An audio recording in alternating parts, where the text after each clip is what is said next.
Deməli, CorelDRAW-da belə bir tapşırıq var, bunu işləyəcəyik. Yenə ilk növbədə elips alətini seçək. Elips alətini seçəndən sonra mouse'un sol düyməsini basıb saxlayıb sürüşdürsək, yəni normalda bu elips çəkir. Amma dairə çəkməsini istəyiriksə, bu zaman mouse'un sol düyməsi ilə bərabər klaviaturadan Shift, daha doğrusu Ctrl düyməsini də basıb saxlamaq lazımdır ki, yəni bu zaman dairə çəkəcək. Bunu deməli klaviaturadan da göstərim.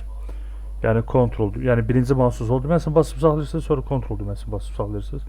Bu zaman çevrə yox, dairə çəkəcək. Bu eyni zamanda rectangle alətində də belədir. Yəni normalda rectangle düzbucaqlı çəkir. Yəni siz bunu belə də çəkə bilərsiniz, belə də çəkə bilərsiniz. Amma Ctrl düyməsi ilə birgə bunu çəksəz, fikir verirsiniz, kvadrat çəkdi. Əməliyyatlar ləğv edib, baxın, siz belə də çəkə bilərsiniz, belə də çəkə bilərsiniz. Amma Ctrl basanda fikir verirsiniz, sırf kvadrat çəkir. Yəni tərəfləri bərabər olan kvadrat çəkir. Bu eyni zamanda digər məsələn deməli obyektlər üçün də belədir. Məsələn, poligon alətini seçirik. Normalda bu çox bucaqlı çəkir. Yəni tərəflərin də sayını artırıb azalda bilərik. Təbii ki, bu hissədən yuxarıdan. Amma siz bunu kontrolla etsəz, görürsünüz, hər tərəfi bərabər olan çox bucaqlı çəkir. Gəlin miqyası dəyişim, top edəcəyim. Aha. Və ya eyni zamanda star, yəni ulduzda da normalda belə də çəkə bilərsiniz, belə də çəkə bilərsiniz. Amma kontrolla çəkəndə, yəni bərabər proporsional səviyyədə çəkir. Həmçinin digər common shapeslərdə də belədir. Məsələn, common shapesdən hər hansı birini seçək, yəni normalda belə də çəkmiyorlar. Amma kontrolu bassaq, yəni bərabər proporsiyada çəkir. Spiralda isə, məsələn, spiralda da kontrol bassaq, spiralda da eyni formada, yəni proporsional çəkirdə, yəni biri var, nə çox belə əyilmə formada çəkir, nə də belə, yəni kontrol basanda, yəni bu da həmçinin, yəni belə deyək, yəni bu məsələ həm rektangla aiddir, həm ellipsə aiddir, həm də ki, buradakı 4 alətə də aiddir. Həmçinin burada məsələn xət aləti var, məsələn two point line aləti. Mən normalda burada da məsələn yox, üzülü sayın burada biraz məsələ fərqlidir. Yəni bu burada məsələ nədir? Yəni məsələn biz xət çəkirik belə, kontrol yox, shift'i basanda məsələn bunu düz formada çəkir və ya 45 dərəcə 45 dərəcə belə düz formada, daha doğrusu 15 dərəcə fərqlə düz formada çəkmək olur. Amma bu shift düyməsi iləndir, yəni bu məsələ aidiyyəti yoxdur. Yəni prosta əlavə fayda üçün dedim. Yəni shiftlə çəkəndə xətti düz çəkir, amma digər obyektləri kontrolla çəkəndə, yəni o bərabər porsiyada çəkir. Neysə, bu da əlavə fayda üçün dedim bunları. İndi keçək dairə çəkək. Normalda dairə adlı alət yoxdur da, yəni elips alətidir bu. Yəni normalda çəkəndə bu elips kimi çəkir. Biz kontrol basırıq ki, dairə kimi çəksin. Bunu etdikdən sonra klaviaturada, rəqəm klaviaturasından plus düyməsini basıram və mərkəzə gətirirəm. Mütləq pick tool aləti seçili olduğu halda mərkəzə gətirirəm. Mouse'un sol düyməsini basıb saxlayıram. Daha sonra shift'i də basıram. Yəni simmetriya üçün. Yəni bayaq o xəttə göstərdiyim o simmetriyadır da shift düyməsi ilə, yəni digər fiqurlar üçün də keçərlidir. Yəni kontrolla bərabər porsiyada çəkirik. Shiftlə isə onu, yəni belə deyək, simmetriya üzrə hərəkət elətdirmək üçün bizə lazım olur.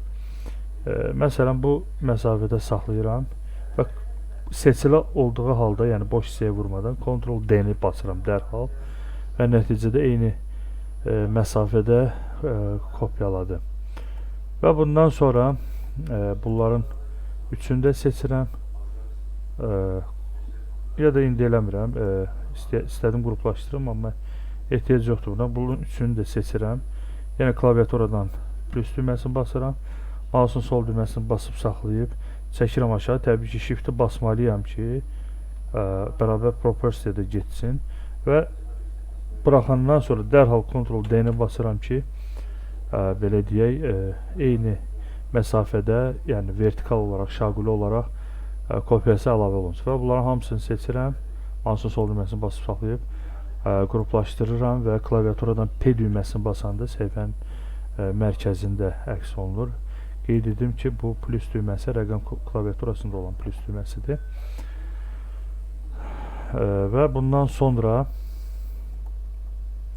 bunları etdikdən sonra indi keçək əməliyyatlara. Rəngləri zaten bilirsiniz, yəni rənglər üstündə çox qalmaq istəmirəm. Yəni belə deyək, işləmək üçün təbii ki, birinci qrupdan çıxaraq, çünki biz bunu qruplaşdırdıqsa indi ayrı-ayrı, çünki normalda qruplanmış vəziyyətdə rəng tətbiq eləsək hamısına tətbiq olunacaq, amma biz ayrı-ayrı işləmək istəyirik deyənə qrupdan çıxarıq. Qrupa basandan sonra, yəni görürsünüz, yəni artıq rəng verəndə ancaq birinə tətbiq olunur. Yəni mouse'un sol düyməsini vuranda iç rəng, konturunu isə mouse'un sağ düyməsini basırıq ki, həmin rəng tətbiq olunsun. Nəysə, rəngləri hələ ki qaldırıram, onu özünüz təyin edəcəksiniz. Mən birbaşa izaha keçirəm. Baxın, dairə çəkdikdə xüsusiyyətlər paneli belə görükür. Burada 3 sıra forma var, yəni standart elips forması, kəsilmiş hissə formada və qövs formasında. Bizdə məsələn bu bütövdür, bundan işimiz yoxdur. Məsələn ikinciyi keçirəm, məsələn ikinci qövs formasıdır. Seçirəm bunu. Baxın, hal-hazırda bu belə əks olundu. Yəni şəkildəki kimdə. Məsələn buna rəng vermək istəsəz, yəni mouse'un sağ düyməsini vurmalısınız. Çünki bu kontur xətt sayılır da. Kontur mouse'un sağ düyməsi iləndir. Sonra istəsəz ölçü də verə bilərsiniz, bunu bilirsiniz. Yenə bu çevrəni seçirəm. Buna da məsələn qövs verirəm, amma görürsünüz ki, burada ağzı açıq olan hissə yuxarıdadır. Burada da bizdə 2 dənə əmr var. Minor vertikalı, bir də minor horizontalı. Bu üfüqi formada əks güzgü effektidir. Bu isə şaquli formada. Deməli, mən bunu üfüqi formada, daha doğrusu burada mən belə deyək, şaquli formada dəyişdirəcəm yerini. Yəni bu hissə yuxarıya doğru getsin. Yəni bunu basanda fikir verirsiniz, yeri dəyişdir. Məsələn bunu bassam bu üfüqi formada dəyişir. Aydındır. Amma bunu basanda isə şaquli formada. Daha sonra burada da məsələn, baxın bir dəfəli eləyək. Bax bunu seçirəm, shift düyməsini basıb saxlayıram, bunu da seçirəm, bunu da seçirəm, bunu da seçirəm. Yəni zaten bu dördündə pirogdur. Yəni dördünü də seçəndən sonra dördünə də pirog tətbiq eləmək istəyirəm, amma lakin bunu birbaşa təəssüf ki eləmək mümkün deyil. Çox təəssüf, onda ayrı-ayrı etməliyəm, amma ən azından ayrı-ayrı eləmək də yaxşıdır ki yazıda qalacaq. Deməli buna pirog verək. Verəndən sonra indi bunu mən şaquli formada yuxarı qaldırıram. Həmin forma alındı, yenə seçirəm. Yenə pirog, elə düz oldu. Bunu seçirəm, bu qövsdür. Bunu da fırladıram. Əks formaya, yəni bu soldan sağa fırladır, güzgü effekti verir. Bu isə yuxarıdan aşağı, belə başa düşün. Seçirəm və yenə pirog effekti verirəm və bunu şaquli dəyişdirirəm və daha sonra üfüqü dəyişdirirəm. Bu formanı aldıq. Seçirəm bunu, burada da pirog forma. Görürsünüz ki, bunun əksidir, ona görə minor horizontal eləyib, yəni bu formanı alıram. Burada isə məsələ fərqlidir. Burada 2 dənə əsdə qalsa dairə var. Belə deyim sizə, normalda biz bunu pirog versiyasına salanda burada bir dənə də bunu yuxarı eləyək. Burada belə bir əmr aktiv olur. İstiqaməti dəyişmək üçündür. Bax, bunu basanda elə bil ayrılmış hissəni göstərir. Yenidən basanda, yəni belə deyək də, yəni kəsilmədən öncəki forma, bunu basanda, yəni o kəsilmiş forma. Yəni ikisindən birini əks elətdirir. Amma şəkildə görürük, burada ikisi də var. Demək ki, bunu kopyalamaq lazımdır. Belə ki, bu seçili vəziyyətdə Yenə plus düyməsini basıram klaviaturadan. Bu 2 dənə olur da, yəni üstündə olur bu dəqiqə. Üstündə bu dəqiqə kopyasıdır. İndi əməliyyatı ləğv edeyim. Bu kopya olanın istiqamətini buradan dəyişdirirəm. Nəticədə istədiyim hissə alındı. Sonra mouse'un sol düyməsini basıb saxlayıb biraz bunu aralayıram. Çünki şəkildə də belə aralı formadaydı. Sonra da təbii ki, bunların hamısını seçib biraz ölçülərini ümumi qalın eləyəcəm.